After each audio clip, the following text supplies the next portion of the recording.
حي على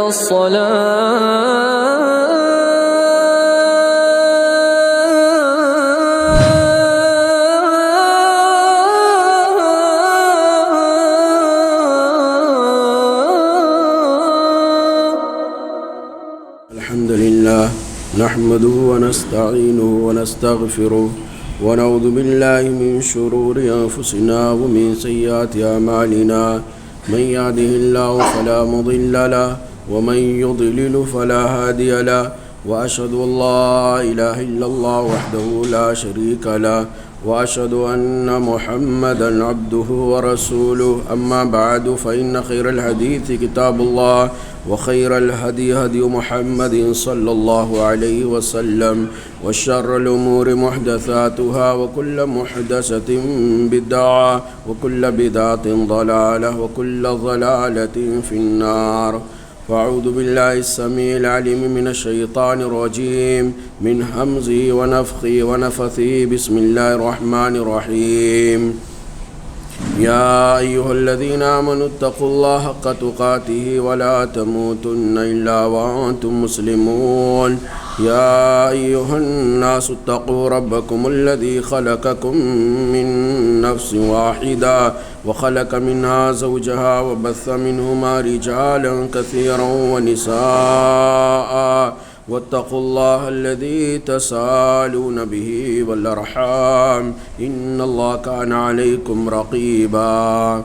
يا أيها الذين آمنوا اتقوا الله وقولوا قولا سديدا يصلح لكم أعمالكم ويغفر لكم ذنوبكم ومن يطع الله ورسوله فقد فاز فوزا عظيما. اللهم صل على محمد وعلى آل محمد كما صليت على إبراهيم وعلى آل إبراهيم إنك حميد مجيد. اللهم بارك على محمد وعلى آل محمد كما باركت على إبراهيم وعلى آل إبراهيم إنك حميد مجيد. اللهم انفعني بما علمتني وعلمني ما ينفعني وزدني علما. اللهم آتي نفسي تقواها وزكها أنت خير من زكاها أنت وليها ومولاها. محترم بزرگوں، قابل احترام اسلامی نوجوان بھائیوں اور پیارے بچوں، آج کے ہماری گفتگو کا جو عنوان ہے وہ عجب اور خود پسندی ہے. انشاءاللہ ایک خطبہ جمعہ کے اندر اس پورے عنوان کو بیان کرنے کی کوشش کریں گے. سب سے پہلے خود پسندی کیا ہے؟ خود مانے اپنا اور پسندی مانے پسند کرنا. خود پسندی اور عربی کے اندر اس کو عجب کہا جاتا ہے، جس کا مطلب یہ کہ آدمی اپنی حیثیت اور اپنی حد سے زیادہ اپنے آپ کو بڑا سمجھے، اپنے آپ کو بہتر سمجھے اور یہ کہے کہ میں ہی سب سے اچھا ہوں، میری ہی نشاطات، میرے ہی کام سب سے اچھے ہیں، میرے جیسا کوئی نہیں ہے. ہمارے بعض اسلاف خود پسندی کے نقصانات، عجب کے نقصانات کو بیان کرتے ہوئے کہتے ہیں کہ عجب پسندی سے انسان کے اندر اخلاق حسنہ غائب ہونے لگتا ہے. خود پسند انسان جو اپنے آپ میں سب سے بہتر سمجھتا ہے، وہ سب سے پہلے نقصانات جو اس کا شکار ہوتا ہے وہ یہ کہ اس کے اندر سے اخلاق حسنہ دھیرے دھیرے غائب ہونے لگتا ہے، اچھائیاں ختم ہونے لگتی ہیں اور اخلاق حسنہ، بہترین اخلاق، بہترین کردار کے بجائے وہ دھیرے دھیرے برے اخلاق، سیاہ اخلاق، گندے اخلاق کا مرتکب ہوتا ہے. اور یہاں تک سلف صالحین نے کہا ہے کہ آہستہ آہستہ وہ انسان جو خود پسند ہو، جو اپنی تعریف کا خواہاں ہو، جو اپنی اہلیت، اپنی صلاحیت سے زیادہ اپنے آپ کو سمجھتا ہو بڑا، تو وہ آدمی دھیرے دھیرے تمام قسم کی برائیوں کے اندر مبتلا ہو جائے گا. اللہ کے نبی صلی اللہ علیہ وسلم نے اپنی حدیثوں کے اندر اور قرآن کریم نے اپنی آیتوں کے اندر اس خود پسندی کے نقصانات کو بیان کیا ہے، اس کے مذمات کیے ہیں کہ اس کی کیا کیا مذمتیں ہیں، کیا کیا برائیاں ہیں. مثال کے طور پر اللہ رب العالمین نے قرآن کریم کے اندر ارشاد فرمایا وَظَنُّوا أَنَّهُمْ مَعَنِيَاتُمْ، سورہ حشر کی آیت نمبر 2 ہے، پوری آیت نہ پڑھتے ہوئے وَظَنُّوا أَنَّهُمْ مَانِعَتُمْ حُصُونُهُمْ مِنَ اللَّهِ یہ یہودی قبیلہ جو مکہ مدینہ کا تھا، یہ اپنے قلعوں کے اوپر اتنا زیادہ اس کو اوور کانفیڈنس تھا، اتنا خود اعتماد تھا، وہ اپنے قلعوں پر اتنا زیادہ بھروسہ کر کے بیٹھا تھا، وہ سمجھ رہا تھا کہ اللہ کا عذاب بھی ہم کو اس قلعے سے نہیں نکال سکتا ہے. یعنی ایک طرف ہمارے قلعے کی حفاظتی اور دوسری طرف اللہ رب العالمین سے مقابلہ، دونوں کا اگر ہو گیا، اللہ کا عذاب آیا بھی تو اللہ رب العالمین کا عذاب آنا میرے قلعے کو کچھ بھی نقصان نہیں پہنچا سکتا. وَظَنُّوا، ان لوگوں نے گمان کیا، سورہ شر کی آیت ہے، وَظَنُّوا، ان لوگوں نے گمان کیا، خیال کیا کہ أَنَّهُمْ مَانِعَتُهُمْ حُصُونُهُم مِّنَ اللَّهِ، کہ ان کے قلعے، ان کے مضبوط ترین قلعے ان کو اللہ کے عذاب سے بچا لیں گے. یعنی اس کے اندر دو چیز اللہ تعالیٰ نے بیان کیا. ایک تو خود پسندی کی تعریف بتا دیا. خود پسندی کس کو کہتے ہیں؟ آدمی کو اللہ نے کوئی چیز دیا ہے تو اس پر اتنا زیادہ اترانے لگ جائے، اتنا زیادہ اس پر اعتماد کر لے جائے کہ جو نعمتیں دیا ہے، جو احسانات کیا ہے، وہ بھول جائے، اس کو آدمی بھول جائے، اور اللہ جو احسان اس کو ملا ہے اس احسان کو سمجھے سب کچھ میرا ہے. اور یہ اتنا پاورفل ہے، اتنا پاورفل ہے کہ اس کے پاور کے سامنے، اس کی طاقت کے سامنے کسی کی چلنے والی نہیں ہے. وَظَنُّوا أَنَّهُمْ مَانِعَتُهُمْ حُصُونُهُم مِّنَ اللَّهِ، ان لوگوں نے یہ خیال کیا، یہ سوچ کر کے بیٹھے تھے کہ اگر اللہ کے رسول محمد صلی اللہ علیہ وسلم سے ہم کی نافرمانی ہم کرتے ہیں، ان کے راستے میں ہم رکاوٹیں کھڑا کرتے ہیں، اور ان کے کہنے کے مطابق اگر اللہ کا عذاب آیا تو اللہ کا عذاب آئے گا، اگر تو یہ قلعے ہمیں اللہ کے عذاب سے بچا لیں گے. یعنی قلعوں کو سب کچھ سمجھ بیٹھے، قلعوں کو ان لوگوں نے سب کچھ سمجھ بیٹھا، حتیٰ کہ انہوں نے کہا اللہ کا عذاب بھی ہمارا بال بیکا نہیں کر سکتا. اللہ نے بیان فرمایا فَآتَاهُمُ اللَّهُ مِنْ حَيْثُ لَمْ يَحْتَسِبُوا، پھر اللہ کا عذاب وہاں سے آیا جہاں سے انہوں نے کبھی گمان بھی نہیں کیا تھا. یعنی بہت قیمتی آیت ہے. یعنی خود پسندی کیا ہے، اس کے نقصانات کیا ہیں، اور خود پسندی سے بچا کیسے جائے، یہ سب اس کے اندر اللہ تعالیٰ نے بیان کیا ہے. اسی آیت کے تناظر میں انشاءاللہ آخر میں آخری پوائنٹ میں جب آؤں گا تو اس پہ ضرور گفتگو کروں گا. تو اللہ رب العالمین بیان فرمایا کہ یہ خود پسندی، عجب، اپنے آپ پہ مگن رہنا، یہ در حقیقت مسلمان کا شیوا نہیں ہے، یہ اہل کتاب کا شیوا ہے. نبی کریم صلی اللہ علیہ وسلم بیان فرمایا کہ بہت ساری چیزوں کا اللہ کے رسول نے تذکرہ کیا، لمبی روایت ہے جس کے اندر کامیابی سے ہمکنار کرنے والی چیزیں، ناکام کرنے والی چیزیں، ہلاک کرنے والی چیزیں، اللہ کی رحمتوں سے قریب کرنے والی چیزوں کا اللہ کے رسول صلی اللہ علیہ وسلم تذکرہ کیا. ان میں اللہ کے نبی صلی اللہ علیہ وسلم کہتے ہیں وَأَمَّا الْمُهْلِكَاتُ، جہاں تک انسان کو ہلاک کرنے والی چیزیں ہیں، جہاں تک انسان کو برباد اور تباہ کر دینے والی چیزیں ہیں، ان تین چیزوں میں سے آپ صلی اللہ علیہ وسلم بیان فرماتے اعجاب المرء بنفسہ، انسان کا اپنے آپ کو بہت بڑا سمجھنا. یعنی انسان اگر یہ سوچے کہ میں سب سے بڑا ہوں کسی بھی اعتبار سے، اس کا کوئی بھی ریزن، کوئی بھی سبب ہو، جہاں آدمی یہ سمجھا کہ میں سب سے بہتر ہوں، میں سب سے بڑا ہوں، میں ہی ہوں جو کچھ ہوں، تو وہ آدمی، اللہ کے نبی صلی اللہ علیہ وسلم کہتے ہیں، ہلاکت کے راستے پہ جا رہا ہے. وہ آدمی ہلاک ہو جائے گا، برباد ہو جائے گا، اور اس کی ہلاکت اور بربادی کے نظارے قرآن کریم کی چند آیتوں کے ضمن میں انشاءاللہ آ رہی ہیں.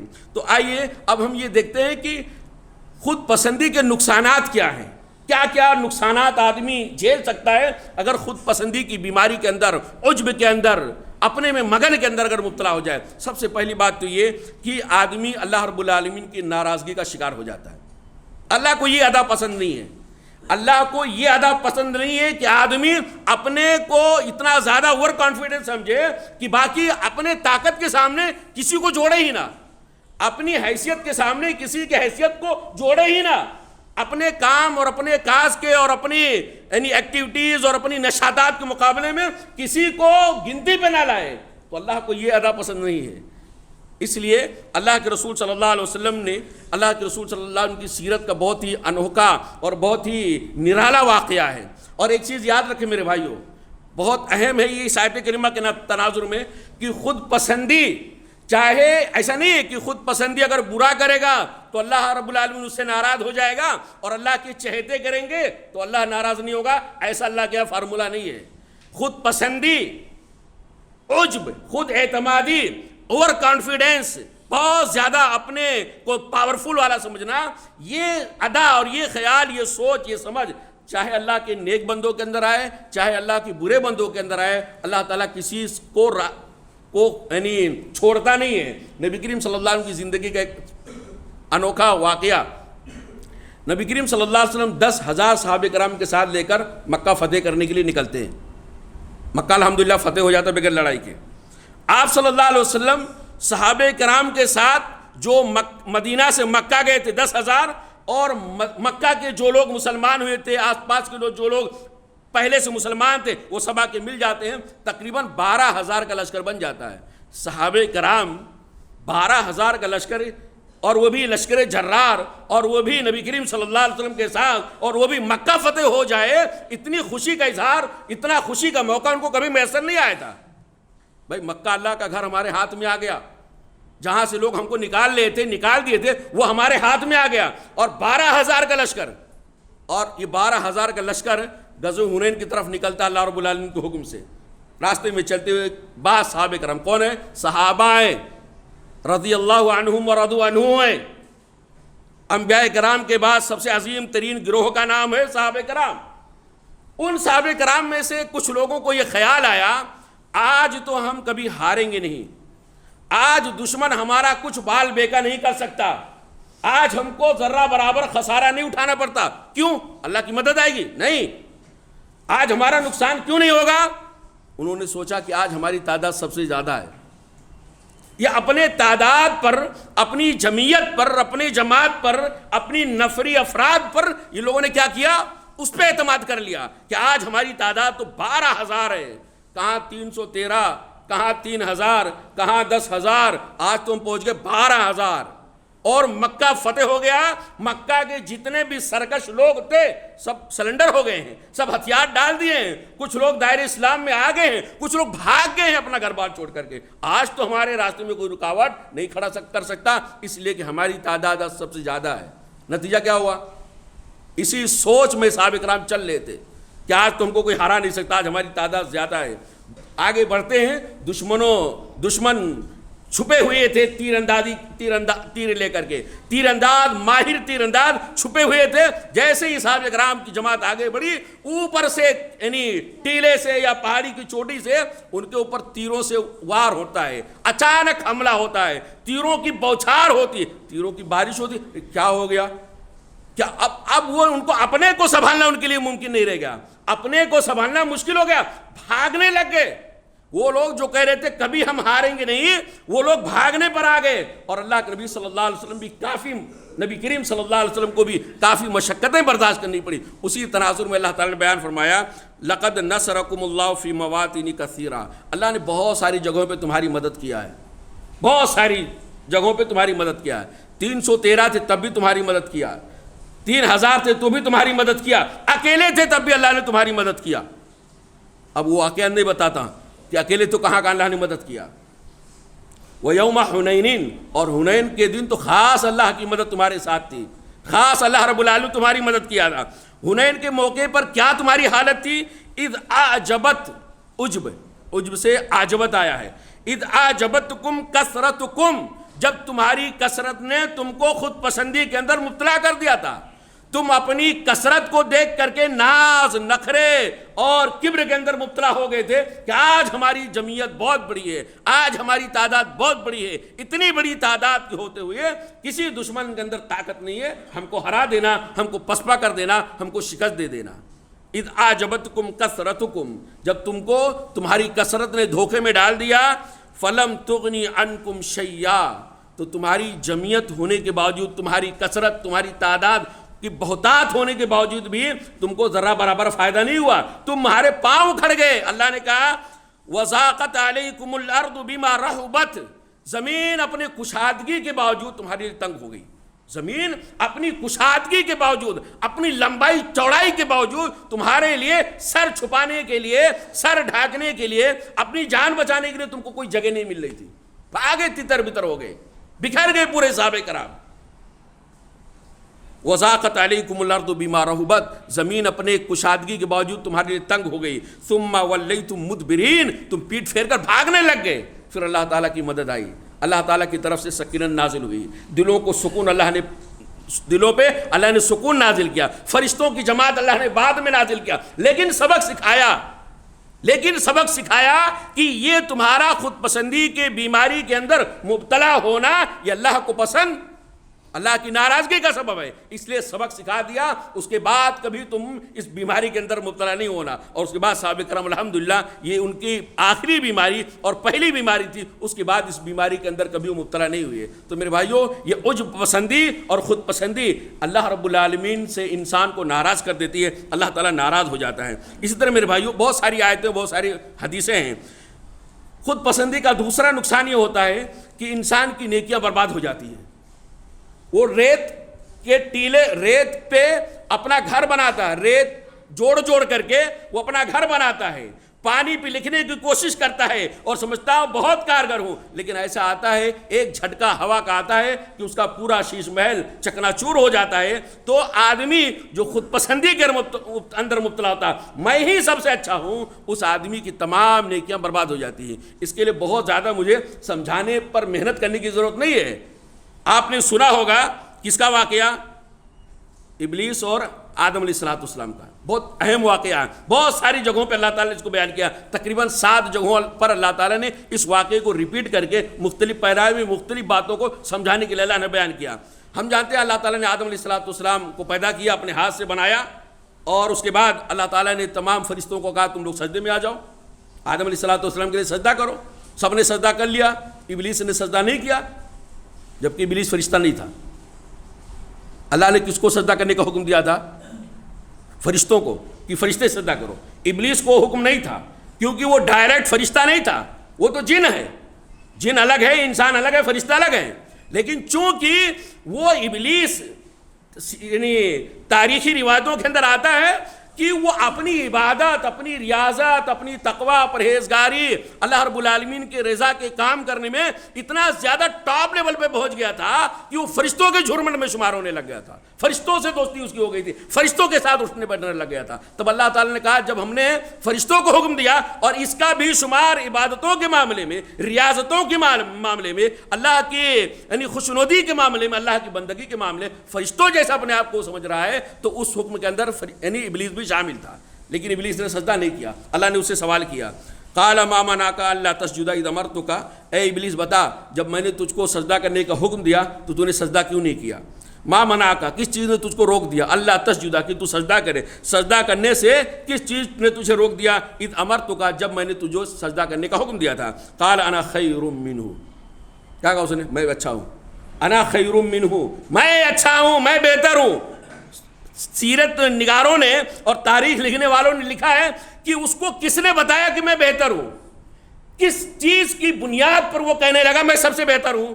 آگے اس نے کہا کہ تو نے مجھے آگ سے بنایا اور ان کو مٹی سے بنایا ہے بھائی، اور آگ بہتر ہے مٹی کے مقابلے میں، مٹی اچھی نہیں ہے، لیکن سوال یہ پیدا ہوتا ہے کہ اس کو کس نے بتایا کہ تو سب سے بہتر ہے؟ کس نے بتایا اس کو؟ کس نے بتایا کہ آگ بہتر ہے مٹی سے؟ اللہ تو نہیں بتایا تھا نا، لیکن کتابوں کے اندر یعنی سیرت نگاروں نے، تاریخ لکھنے والوں نے لکھا ہے کہ در حقیقت اس کو اپنی عبادتوں پر، اپنے تقوی پرہیزگاری پر، اللہ کی بندگی کی وجہ سے وہ اپنے آپ کو اتنا اوپر سمجھ رہا تھا نا کہ وہ سمجھ رہا تھا یہ آدم تو بھی ہمارے آنکھوں کے سامنے پیدا ہوئے ہیں، جمعہ 8 دن ہوا، یہ تو کچھ نیکی کیے نہیں، میری نیکیاں تو اتنی زیادہ ہیں۔ اور وہ اس اپنی نیکیوں کی وجہ سے، اپنی عبادت اور تقوی پرہیزگاری کی وجہ سے وہ خود پسندی کے اندر مبتلا ہو گیا کہ میں بہتر ہوں، اور اس نے دلیل کے طور پہ اونٹ پٹانگ کی حرکتیں کیا، اونٹ پٹانگ کی دلیلیں دیا، لیکن وہ دلیلیں فٹ نہیں ہو رہی تھی۔ اب اللہ تعالیٰ نے اس کے ساتھ کیا کیا وہ ہم اور آپ جانتے میرے بھائیوں۔ اللہ تعالیٰ نے کیا کیا؟ اللہ تعالیٰ اس کی تمام نیکیوں کو برباد کر دیا، اس کی تمام عبادتیں رائے گاہ چلی گئی، اس کی تمام محنتیں رائے گاہ چلی گئی، رائے گاہ ہی برباد ہی نہیں بلکہ اللہ تعالیٰ نے اس کو ہمیشہ کے لیے اپنی رحمت سے دور کر دیا، اس کو رادے درگاہ کر دیا۔ اور یہی نہیں، اس کی تمام نیکیاں ہونے کے باوجود آپ سوچیں ذرا اس کی نیکیوں کا لیول کتنا رہا ہوگا کہ وہ فرشتوں کے جھرمٹ میں بیٹھنے لگ گیا تھا، اتنا پہنچیلا تھا وہ، لیکن وہ اس کا پہنچیلا اور اس کی عبادتیں ہونے کے باوجود بھی وہ ہمیشہ کے لیے جہنمی ہو گیا۔ کیا ہو گیا؟ ہمیشہ کے لیے جنت سے محروم ہو گیا۔ کس بنیاد پر، کس عمل کی وجہ سے، کون سا اس نے حرکت کیا تھا جس کی وجہ سے وہ ہمیشہ کا جہنمی ہو گیا؟ کیوں؟ اس سے پتہ یہ چل رہا ہے کہ جب آدمی خود پسندی کے اندر مبتلا ہو جاتا ہے نا تو عقل کا اندھا ہو جاتا ہے، عقل کا اندھا ہو جاتا ہے، عقلی گھوڑے دوڑانے لگ جاتا ہے، یہ نہیں دیکھتا کہ بھائی پہلی بات اللہ کا حکم ہے۔ کس کا؟ اللہ کا حکم ہے۔ دوسری بات اللہ تعالیٰ نے آدم کو اپنے ہاتھ سے بنایا ہے، اور اللہ تعالیٰ نے یہ بھی اس کو دکھائی نہیں دیتا، عقل کا اندھا ہو جاتا کہ اللہ تعالیٰ نے آدم علیہ السلام کے سامنے سجدہ کرنے کے لیے فرشتوں کو کہا ہے۔ میں تو فرشتہ نہیں ہوں، میں تو فرشتہ نہیں ہوں، اور فرشتے بہرحال سب سے اچھے، کیونکہ وہ ان سے گناہ اور غلطی کا صدور ہی نہیں ہو سکتا ہے۔ تو اس کو یہ سمجھ میں نہیں آیا، اس کو یہ دکھائی نہیں دیا کہ ہم سے اچھی مخلوق فرشتوں کو اللہ تعالیٰ نے سجدہ کرنے کا حکم آدم علیہ السلام کے سامنے دیا ہے۔ تو اس سے ایک پتہ یہ چلا میرے بھائیوں کہ جو آدمی خود پسند ہوتا ہے نا وہ عقل کا اندھا ہو جاتا ہے، اس کو بہت ساری خیر کی باتیں دکھائی نہیں دیتی ہیں۔ بہرحال یہ ایک نقصان تھا۔ اسی طرح میرے بھائیوں ایک نقصان اور ہوتا ہے جب آدمی خود پسندی کے اندر مبتلا ہو جاتا ہے۔ میں ہی سب سے اچھا ہوں، جب میں ہی سب سے اچھا ہوں تو مجھ سے اچھا کوئی نہیں ہے۔ یہ بیماری کے اندر جو آدمی مبتلا ہو جاتا ہے اس کے اندر ایک دوسری بیماری اور بڑی خطرناک بیماری آ جاتی ہے، وہ بیماری حسد کی بیماری ہے۔ اور اس کو بھی سمجھانے کے لیے مجھے بہت دور جانے کی ضرورت نہیں ہے۔ حابیل اور قابیل کا واقعہ آپ کو معلوم ہے، حابیل اور قابیل کا واقعہ معلوم ہے۔ دونوں بھائیوں میں آپس میں لڑائی ہو گئی، قصہ مختصر، واقعہ مختصر۔ دونوں بھائیوں میں آپس میں لڑائی ہونے لگی کسی بات پہ۔ ایک نے کہا کہ بھائی میں اچھا ہوں، دوسرے نے کہا نہیں میں اچھا ہوں۔ باپ نے کہا کہ ٹھیک ہے اچھا کون ہے، یہ بتانے کے لیے کون اچھا ہے، کون بہتر ہے، کون حقدار زیادہ ہے، کون زیادہ مستحق ہے، یہ ثابت کرنے کے لیے تم دونوں قربانی پیش کرو۔ دونوں بھائیوں نے قربانی پیش کیا، ایک کی قربانی قبول ہو گئی اور دوسرے کی قبول نہیں ہوئی۔ جس کی قربانی قبول نہیں ہوئی وہ اپنے آپ کو سمجھ رہا تھا میں بہت اچھا ہوں،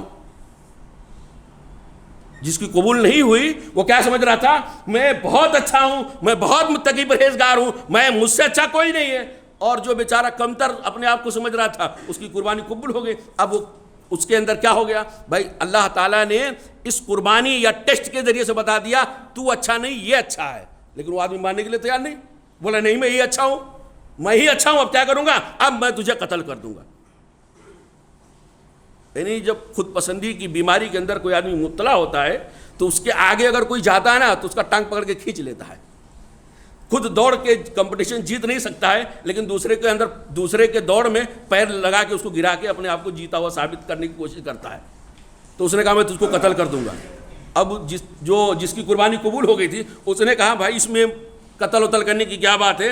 اللہ تعالیٰ کی صفت یہ انما یتقبل اللہ من المتقین، جو اللہ کا نیک بندہ ہوتا ہے، جو اللہ کا چہیتا بندہ ہوتا ہے، اللہ تعالیٰ اس کی قربانی قبول کرتا ہے۔ تو میرے بھائیوں قابیل حسد کے اندر مبتلا ہو گیا اپنی خود پسندی کی وجہ سے۔ یہ چند چیزیں تھیں۔ اسی طرح اس کا ایک نقصان یہ ہے کہ جو آدمی خود پسندی کے اندر مبتلا ہوتا ہے وہ حق کو ٹھکرا دیتا ہے، حق کی اہمیت اس کے اندر کچھ بھی نہیں رہ جاتی ہے۔ اب تین چیزیں میں آپ کو اس تعلق سے بتانا چاہتا ہوں کہ خود پسندی کے اندر آدمی مبتلا کیوں ہوتا ہے، کیا کیا اسباب ہوتے ہیں، کیا کیا ریزن ہوتے ہیں۔ سب سے پہلی بات جہل، آدمی جاہل ہوتا ہے۔ در حقیقت نہ اس کو اپنی حیثیت کا پتہ ہوتا ہے، نہ سامنے والے کی حیثیت کا پتہ ہوتا ہے، نہ کتاب و سنت کا پتہ ہوتا ہے، نہ اللہ اس کے رسول صلی اللہ علیہ وسلم کی تعلیمات کا پتہ ہوتا ہے، نہ ہی اللہ تعالیٰ کی قدر و منزلت کا اس کو پتہ ہوتا ہے، اللہ کی عظمت کا بھی پتہ نہیں ہوتا۔ تو جہالت کی کوکھ سے پیدا ہوتی ہے خود پسندی۔ جو آدمی جاہل ہوتا ہے وہ پسند ہوتا ہے۔ اسی طرح میرے بھائیوں خود پسندی کے اندر مبتلا ہونے کی وجہ یہ ہے کہ آدمی اللہ تعالیٰ سے نہیں ڈر رہا ہے یا کم ڈر رہا ہے۔ اللہ کے خوف کی کمی بھی انسان کو خود پسندی کی بیماری کے اندر مبتلا کر دیتی ہے۔ اور تیسری چیز یہ اعمال صالحہ کرنے میں آدمی مخلص نہیں ہوتا ہے۔ نیت کا فتور، نیت کا بگاڑ، نیت کی خرابی بھی انسان کو کہاں لے جاتی ہے؟ خود پسندی کے اندر مبتلا ہو جاتی ہے۔ اگر آدمی نیک کام کر رہا ہے اس کی نیت یہ ہے کہ میں صرف اللہ کی رضا کے لیے کر رہا ہوں، میں صرف اللہ کی رضا کے لیے کر رہا ہوں، تو کبھی بھی اپنی نیکیوں، اپنی اچھائیوں، اپنی بھلائیوں اور اپنے کارناموں پہ وہ خود پسندی کے اندر مبتلا نہیں ہوگا، کیونکہ میں اپنے آپ کو خوش کرنے کے لیے نہیں کیا ہوں بلکہ اللہ کو خوش کرنے کے لیے کیا ہوں۔ اس کے علاوہ بھی بہت سارے اسباب ہیں۔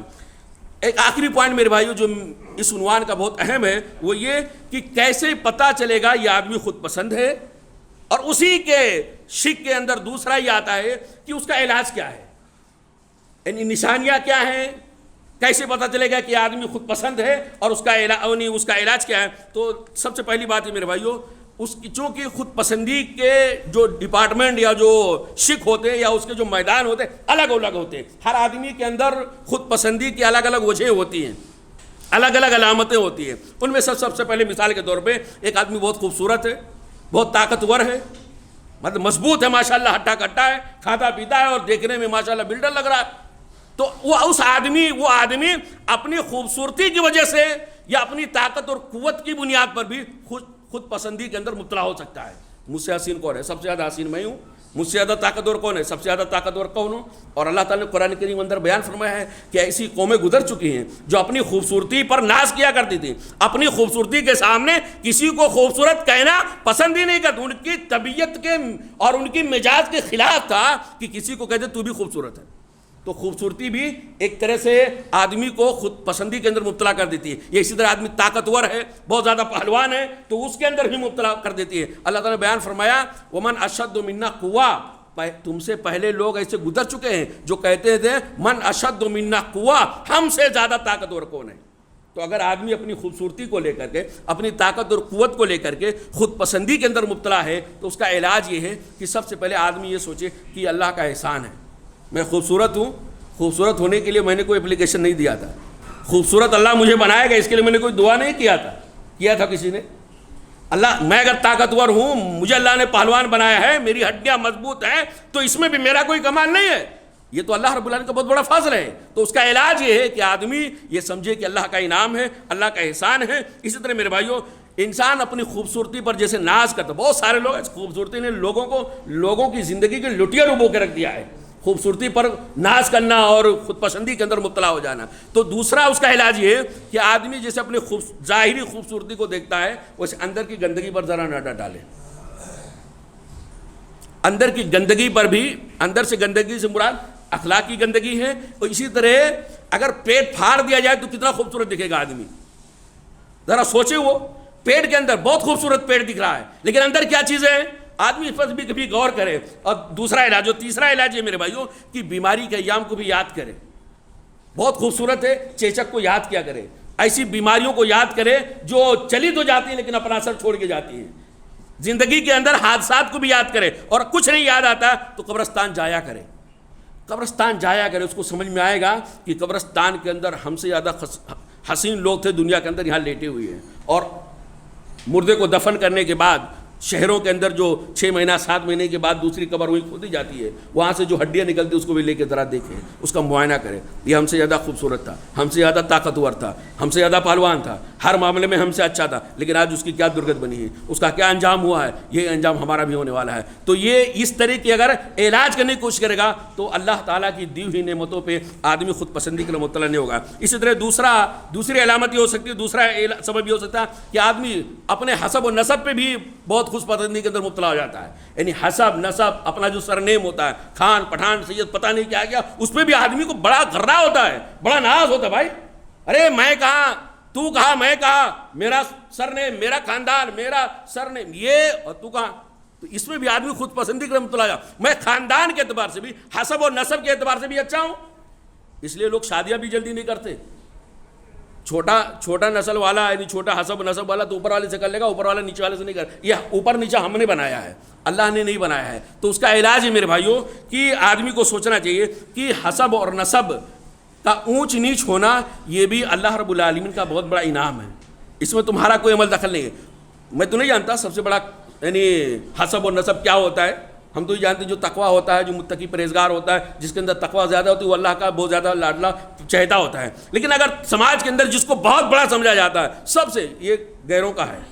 یہ غیروں کا ہے. یعنی حسب نسب پہ ناز کرنا، اونچ نیچ کی تفریق کرنا، اس کی بنیاد پر رشتے ناطے قائم کرنا، اس کی بنیاد پر لین دین قائم کرنا، یہ مسلمان کا نہیں ہے، یہ غیروں کا میرے بھائی. یہ غیروں کی طرف سے آیا اور ہم اچھے سے جانتے ہیں. اگر ہندوستان کی تاریخ ہم پڑھے ہیں تو ہم اچھے سے جانتے ہیں کہ ان کی کیا کیا کتنی کیٹیگریاں ہیں میرے بھائیوں. تو اللہ رب العالمین نے بیان فرمایا کہ سب سے پہلے بات یہ کہ آدمی کو یہ سوچنا چاہیے کہ اگر میں اونچے خاندان اور حسب نسب میں پیدا ہو گیا ہوں تو اس میں میرا کیا ہے. یہ تو اللہ کا احسان ہوا نا. بھائی ہمارا اس میں کیا ہے. ہم جان بوجھ کے تو اونچے خاندان میں پیدا نہیں ہوئے نا، یہ اللہ کا احسان، اللہ کا انتخاب ہے، تو اس پہ تم کو شکریہ ادا کرنا چاہیے۔ کبر کے اندر، غرور کے اندر اور خود پسندی کے اندر مبتلا نہیں ہونا چاہیے۔ اسی طرح یہ بھی جاننا چاہیے کہ اللہ کے یہاں خاندان کی کوئی حیثیت نہیں ہے۔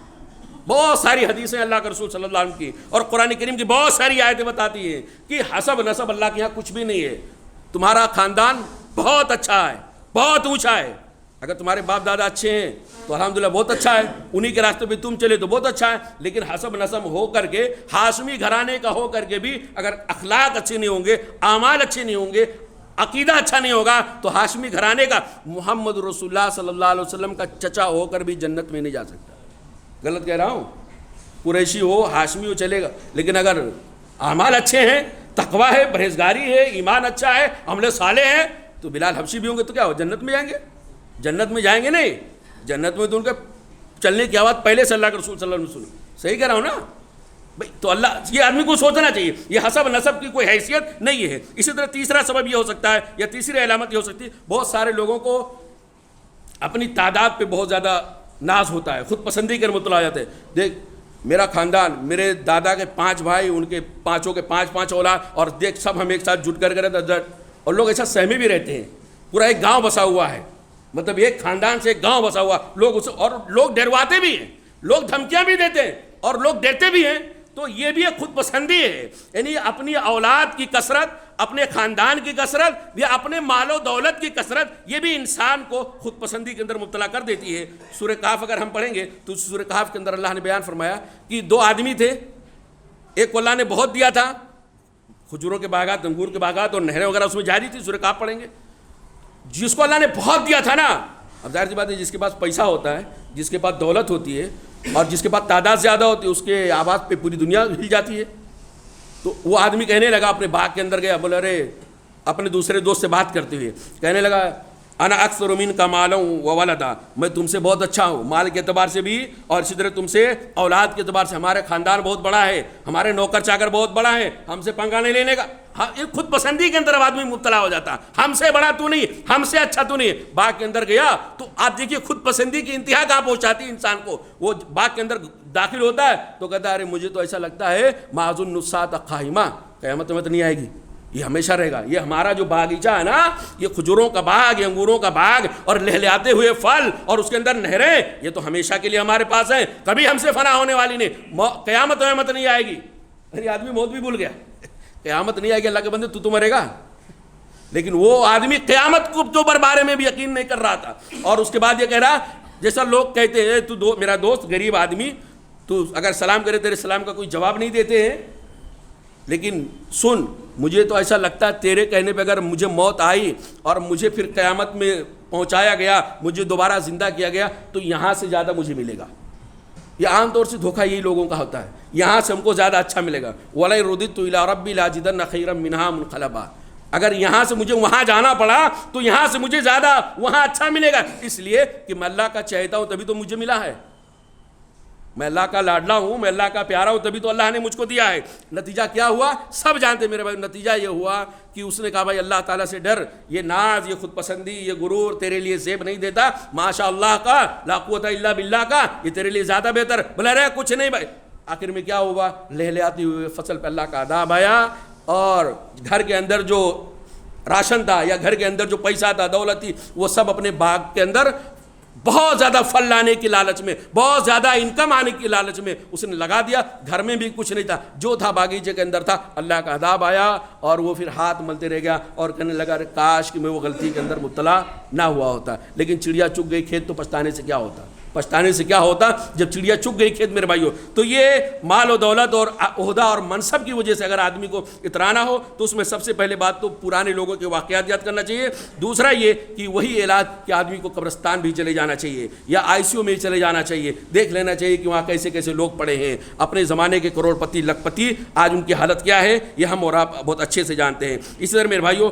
ایک اور بنیادی چیز یہ کہ آدمی کبھی کبھی خود پسندی کے اندر مبتلا اپنی نیکیوں کی بنیاد پر بھی ہو جاتا ہے۔ میں بہت زیادہ نیکیاں کر لیا، بہت زیادہ صدقہ کر، کسی کو اللہ نے مال دیا تو زکوٰۃ دے کر کے، صدقہ خیرات کر کے، مسجد مدرسہ بنا کر کے، کوئی اللہ کا بہت زیادہ عبادت کرنے والا تہجد گزار ہے تو شیطان اس کو بھی خود پسندی کے اندر مبتلا کر دیتا اپنی نیکیوں کی بنیاد پر۔ تو ایسے لوگوں کو میرے بھائیوں میری نصیحت ہے، اسلاف کرام بیان کرتے ہیں کہ اس میں بھی آدمی کو سوچنا چاہیے کہ جو میں اچھا کام کر رہا ہوں، سب سے پہلی بات تو یہ کہ اللہ کا احسان ہے کہ اللہ نے مجھے توفیق دیا ہے، مجھ سے زیادہ نیکیاں کرنے کی اللہ نے طاقت دیا بہت سارے لوگوں، مجھ سے زیادہ دولت اللہ نے بہت سارے لوگوں کو دیا، لیکن وہ دولت لے کر کے بھی دولت کو لا یعنی اللہ کے ناراض کرنے والے کاموں میں خرچ کر رہے ہیں، لا یعنی اور بیہودہ اور گندے چیزوں میں خرچ کر رہے ہیں۔ اگر اللہ نے مجھے توفیق دیا ہے کہ میں اچھے کام میں خرچ کر رہا ہوں تو اس میں اللہ کا احسان ہے، اللہ کا شکر منانا چاہیے۔ اور دوسری چیز اسی معاملے میں جو آخری ہے وہ یہ کہ آدمی کتنا بڑا متقی پرہیزگار ہو جائے، عبادت ہو جائے، اس کو یاد رکھنا چاہیے کہ کسی بھی آدمی کی نیکیاں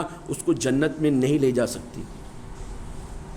نبی کریم صلی اللہ علیہ وسلم نے کہا کہ تم میں سے کوئی بھی آدمی ایسا نہیں ہے جو اپنی نیکیوں کے لن یدخلا احدن عملہ، تم میں سے کسی بھی آدمی کی نیکیاں اس کو جنت تک نہیں پہنچا سکتی ہیں الا یہ کہ اللہ کی رحمت اس کے اوپر ہو جائے۔ ہاں، نیکیوں کی ویلو کم نہیں ہے، نیکیاں بہت قیمتی ہے، بہت قیمتی سرمایہ ہے، لیکن یہ ہے کہ جنت میں جانا تبھی ممکن ہوگا جب اللہ کی رحمت ہوگی۔ تو صحابہ کرام نے پوچھا اللہ کے رسول آپ کی بھی حالت ایسے ہے؟ آپ بھی اپنی نیکیوں، اپنے تہجد، اپنی کتنی قربانی اللہ کے رسول صلی اللہ علیہ وسلم نے دیا وہ صحابہ کرام کی نظروں میں تھی، اس لیے صحابہ کرام کہتے ہیں اللہ کے رسول صلی اللہ علیہ وسلم آپ بھی اپنی نیکیوں کے بل پہ جنت میں نہیں جا سکتے؟ اللہ کے رسول صلی اللہ علیہ وسلم نے کہا ہاں، میں بھی اس وقت تک جنت میں نہیں جا سکتا جب تک اللہ کی رحمت مجھے ڈھانپ نہ لے۔